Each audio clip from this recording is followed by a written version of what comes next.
Yeah, when I say Colonel Yahweh Shem Yahushai, that belongs to the apostles of Great Millstone. Shalom to all the brothers in the highway and byway preaching this word in sincerity and in truth with much honesty. I'm the brother Shapar from the James Jamaica camp. I want to speak on today. Basically, I was watching this video from the brothers over there in London. Now I'm in London Central. You know, I was going into Revelation, the first chapter, basically the description of the Lord Yahushai. Seeing, and I was reading the comment board, I saw this comment, and this is a very frequent saying when we bring out that precept here, yeah? See, you always have them crackers coming up saying, look man, when it say here white as wool, it's not literally speaking about woolly in texture. You know what I mean? But the color white. You know what I mean? So what am I gonna do now? I'm gonna just I've basically bring out the proper way, saying not according to all this dude and you would like to put it. You know what I mean? I just read it and then read them off a and we'll get down into it. Yeah. This is Revelation. I'm having it on the screen, so I'm gonna read it from here. And it says Revelation 1 and verse 14 to 15. It says, his head and his ears were white like wool, as white as snow, and his eyes were as a flame of fire, and his feet like unto fine brass, as if they burnt in a furnace, and his voice as the sound of many waters. Let's bring up. Yeah, so let me do this. So I can address this way I must say. Him say, I am not saying he wasn't a black guy, but I am saying the passage is not what you think. It says his head and his ears were white like wool, not literally wool, not literal wool or snowy, but like in color. Nobody is saying the Lord of hair, which is wool. Sheep carry wool, men carry hair. See, it is a metaphor, basically making a reference or a liken unto, you know what I mean, wool. Now, what he's trying to say is that when the scripture says white like wool, basically it was dealing with that part of the text was dealing with the color of his ear. You know what I mean? Which basically wool is not the preferred reference when you're referring to white.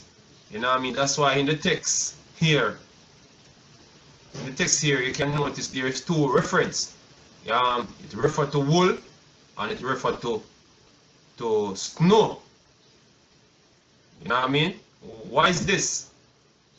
You know what I mean? Because every time you say white, it doesn't literally mean it's the color white.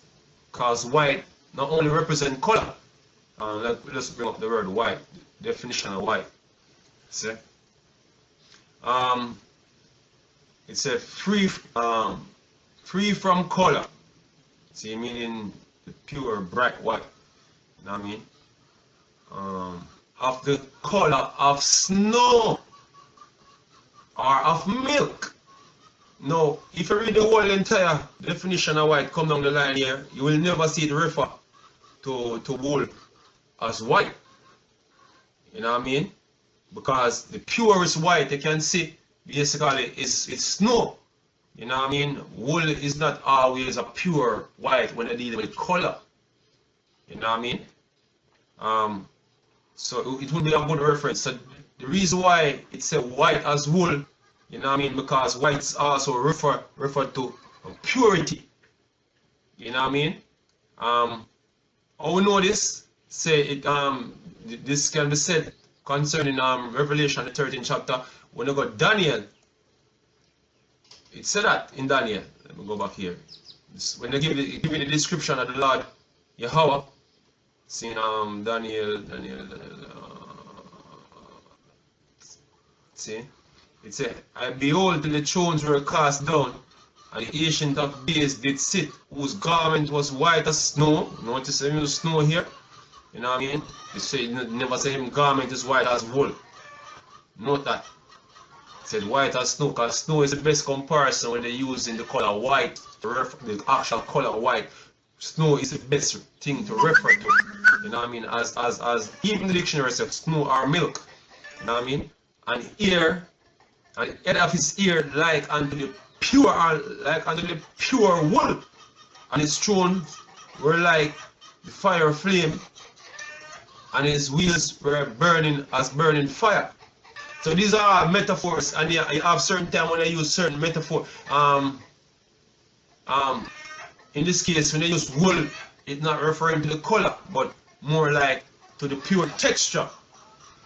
You know what I mean? Pure texture of wool. You know what I mean?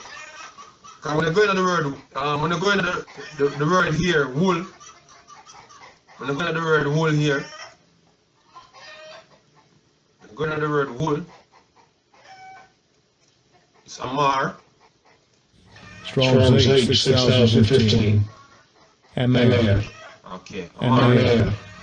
Amar, basically. So, it's a wool. When I go into the,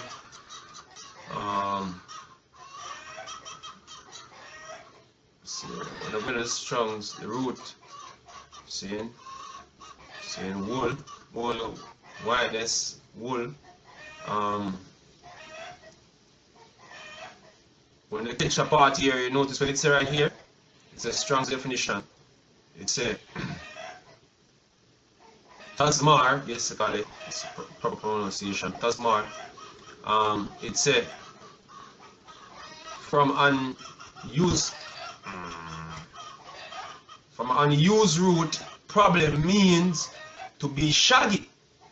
See, so when you're saying something is shaggy, you're actually dealing with the texture.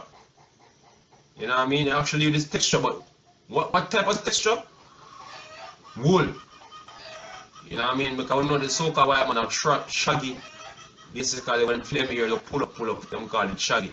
But in this case, it deal with wool. See, and there is only one type of people on the planet who have wool. The texture here, man. See, and hey, the dictionary actually said that. You know what I mean? See, this is free dictionary. See, dealing with Negroid. See, and let's come down to here. See, Negroid. Now I mean are characteristic of one traditionally racial division of humankind, generally marked by brown to black skin, dark eyes, which there's no such thing as black skin. You know what I mean? You have brown and you have dark brown. See? Dark eyes and woolly are Crips ear. You know what I mean? This is the point I'm gonna bring on. Woolly are Crips ear. You know what I mean? So dealing with black people are Negroid, basically. See, these are the type of people who are described with woolly hair. You know what I mean? Here in comparison to wool. So when the scripture mentioned the Lord having Lord Yahweh having woolly hair, or hair like pure wool, see, basically the Lord having pure Negroid feature here.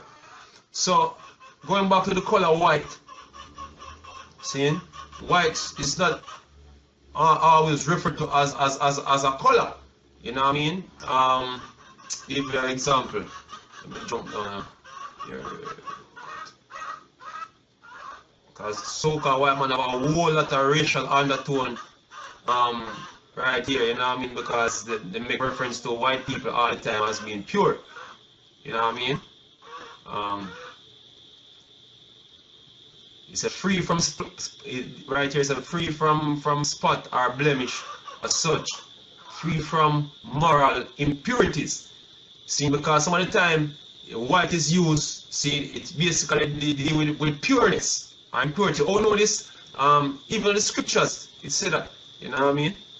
Um,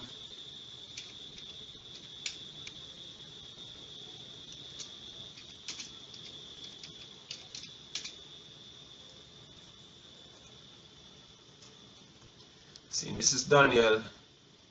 This is Daniel 12 and 10. It said, many shall be purified and made white and tried. You know, literally means them are going to turn white people, man. You know what I mean? As in color. It literally means them are going to turn white, so-called white, as in color, man. See, in which there is no white people. Even they refer to white people as white, not because a color, but basically they want to put a negative connotation to white people. Because if you read here, dealing with the Europeans, and it's from a yes, being a member of a group or race categorized by light pigment, not white, light pigment of skin, of relating to characteristics, you know what I mean? So basically the so-called white man seeing would like to take on the characteristics of white, which means pure and everything that is good, you know what I mean? So it literally means say, look man, you look upon him and you see the white color. No. See, it's a light pigment but not white. You know what I mean? But the white basically is basically referring to them being pure. You know what I mean? In culture, basically, in them culture, in them whatsoever, them being, them character is pure. You know what I mean? So, which basically is bullshit, because the so-called white man is black. More than anything else. You know what I mean? Not black in as literal in color black, but in character, man. Yeah? In character. So-called Europeans are black in character, because them is pure like devils, man. See? So when you see this scripture mention white, it's not it must literally dealing with the color white. And in this case, a Revelation, when you check it, see, you notice it take two references. Whenever time it refers to snow, it's dealing with color. Yeah? Because snow is the best comparison when we're dealing with the pure, white, bright color. You know what I mean? So, when snow is the subject, then, you know, but here like wool, white white like wool, see, it's not literally dealing with the color of the wool. You know what I mean? That's a description down here using snow. Yeah? So, it suffices to say that the wool that is mentioned here is similar to the one mentioned in Daniel 7. You know what I mean? The one I mentioned in Daniel 7. Pure like wool. So lucky about that. So lucky about that, brothers. So just like here, where it said like pure like wool, see, it suffices to say it's similar here. You know what I mean? White like wool. So it wasn't dealing with the literal color white, as this look like a cracker here. Would like if I believe. Well, you know, Esau got to be the devil that he is. You know what I mean? Trying to twist around the thing. I'm here the argument are commonly, you know what I mean? A regular time, I saw videos done on it, say, oh, we're breaking it down wrong because it not deal with the texture, but it deal with the color. See, but hey, why using two different things to compare to bring across a message of a color? You know what I mean? Two different element and basically something we're known for a specific type of texture. You know what I mean? But that's Esau for you. You know what I mean? Oh, so a brother comment down here dealing with Daniel. Exactly. You know what I mean? Proving that the people of the Bible You know what I mean? Hey, so, with that, I say, Kalalal, Yahweh Hashem Yahushai, that belongs to the apostles of Graham Stone. Shalom to all the brothers in the highway and byway preaching this word in sincerity and in truth, much honestly. Shalom.